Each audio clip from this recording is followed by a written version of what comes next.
Hola, veus, en David Duaigües és un veí de Torres de Segre que reclama que se li reconegui una relació de parentiu amb l'últim tsar de Rússia, Nicolau II, ja que assegura ser el seu besnet. En David afirma que el seu segon cognom, Martí, no és l'autèntic i que en el seu lloc hauria de figurar Romanov. En David ens explica que la seva àvia, Maria Martí, era en realitat la gran duquesa Maria Romanova i que hauria tingut una filla, Carme, la mare d'en David. La lluita per saber la veritable identitat de la seva àvia va començar l'any 98, quan els familiars van saber que hauria mort a un geriàtric de Girona sense que mai els avisessin.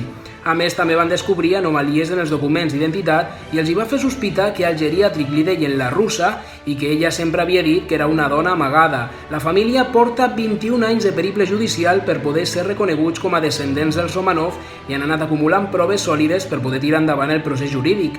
Una de les proves que han presentat davant els jutges és un anàlisi realitzat per un laboratori de Houston on es compara l'ADN dels Romanov amb el de la mare d'en David, coincidint 15 dels 17 marcadors genètics analitzats, el que significa un 99,9% de coincidència.